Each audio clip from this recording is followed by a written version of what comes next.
देखिए आज का जो टॉपिक है आप लोग का वर्ग है। वर्ग किसे कहते हैं, वर्ग का क्षेत्रफल क्या होता है, वर्ग का परिमाप क्या होता है, इसके बारे में हम लोग आज पढ़ेंगे। तो सबसे पहले हम लोग वर्ग की आकृति देखेंगे। वर्ग की आकृति इस टाइप से होती है, ए बी सी डी। वर्ग का जो है चारों भुजा आपस में बराबर होता है और चारों कोण समकोण होता है। समकोण का मतलब 90 डिग्री। यदि ये 2 सेंटीमीटर है तो ये भी 2 सेंटीमीटर होगा, ये भी 2 सेंटीमीटर होगा और ये भी 2 सेंटीमीटर होगा। तो सबसे पहले हम लोग लिखेंगे वर्ग का परिभाषा। ऐसी आकृति जिसके चारों भुजाएं आपस में बराबर हो और चारों कोण समकोण हो, उसे वर्ग कहते हैं। यानी ऐसी आकृति जिसके चारों भुजाएं आपस में बराबर हो और चारों कोण समकोण हो, उसे हम लोग वर्ग कहेंगे। और वर्ग का देखिए क्षेत्रफल क्या होता है, वर्ग का क्षेत्रफल लिखेंगे। तो इसमें एक नंबर में है वर्ग का क्षेत्रफल। वर्ग का क्षेत्रफल बराबर होता है भुजा स्क्वायर।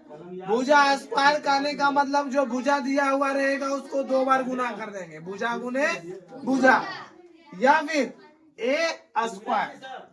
वर्ग की भुजा बराबर रूट क्षेत्रफल, यानी जो क्षेत्रफल दिया हुआ रहेगा उस पर रूट चढ़ा के निकाल देंगे, वो मेरा भुजा निकल जाएगा। वर्ग का विकर्ण बराबर √2 गुने भुजा।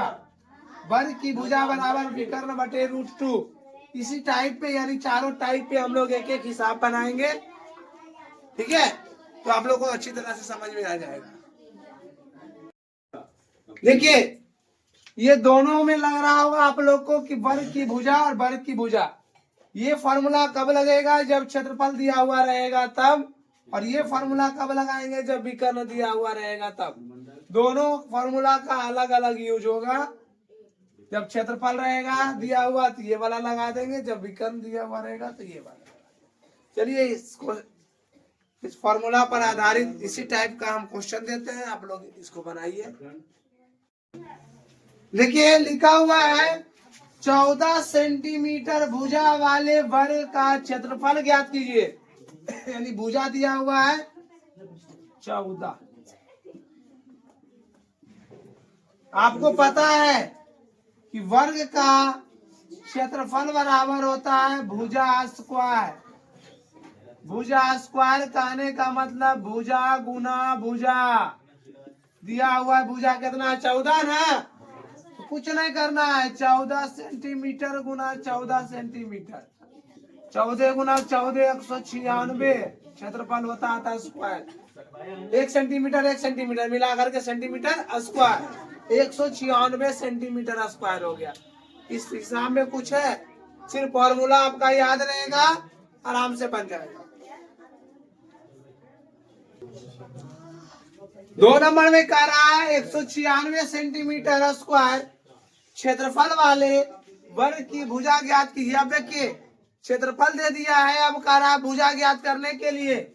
तो फॉर्मूला आप लोग को हम लिखाए थे, वर्ग की भुजा बराबर कब, जब क्षेत्रफल दिया हुआ रहेगा तब। 2 टाइप से आपका भुजा निकालने का था, एक विकर्ण और एक क्षेत्रफल। तो वर्ग की भुजा बराबर हो जाएगा √अंडर क्षेत्रफल। कुछ नहीं, जो क्षेत्रफल दिया हुआ है उसका रूट का मतलब होता है वर्गमूल, ठीक है ना। 196 का वर्गमूल हो जाएगा 14, यानी 14 सेंटीमीटर होगा। इसमें सेंटीमीटर स्क्वायर हम लोग नहीं लगाएंगे, 14 सेंटीमीटर, क्योंकि भुजा जब भी होता है तो सेंटीमीटर में रहता है, उस पर स्क्वायर नहीं चढ़ता। मीटर रहेगा तो मीटर स्क्वायर, सेंटीमीटर रहेगा तो सेंटीमीटर स्क्वायर। तीसरा टाइप आप लोग को हम दिए थे तीसरा टाइप था, ये तो भुजा निकल गया। तीसरा टाइप आप लोग को दिए थे कि विकर्ण, जब भुजा दिया हुआ रहेगा तो विकर्ण हम लोग कैसे निकालेंगे। तो देखिए तीसरा टाइप बता रहे हैं। देखिए तीसरा टाइप में 5 सेंटीमीटर भुजा वाले वर्ग का विकर्ण ज्ञात कीजिए। तो आप लोग को हम फॉर्मूला बताए हैं, वर्ग का विकर्ण बराबर होता है √2 गुने भुजा, है ना। तो देखिए भुजा दिया हुआ है 5 सेंटीमीटर, √2 गुने 5 सेंटीमीटर। 5 को आगे लिख लीजिए, थोड़ा अच्छा लगेगा देखने में, पीछे भी लिखिएगा तो कोई दिक्कत नहीं है। 5√2 सेंटीमीटर, यही हो गया इसका आंसर। विकर्ण निकल गया कब, जब भुजा दिया हुआ था तब। अब हम लोग भुजा ज्ञात करेंगे कब, जब विकर्ण दिया हुआ रहेगा तब। लास्ट टाइप वही है, इसको देखिए।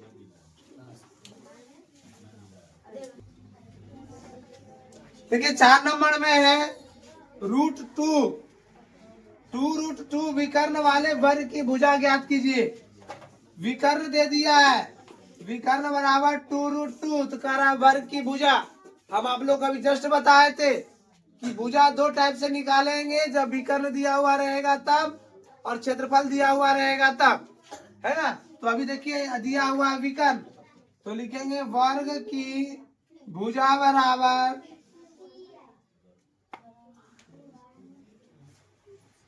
विकर्ण बटा √2। शायद हम आप लोग को यही बताए हैं, यही ना भी फॉर्मूला बताए थे।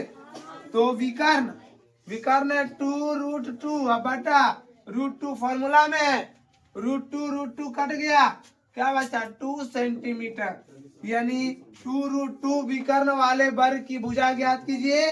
तो वर्ग की भुजा हो जाएगा 2 सेंटीमीटर। ये आप इस पिछले वीडियो में आप लोग को हम आयत के बारे में बताए थे, इस वीडियो में वर्ग के बारे में, उसके बाद अगले वीडियो में हम लोग देखेंगे त्रिभुज के बारे में।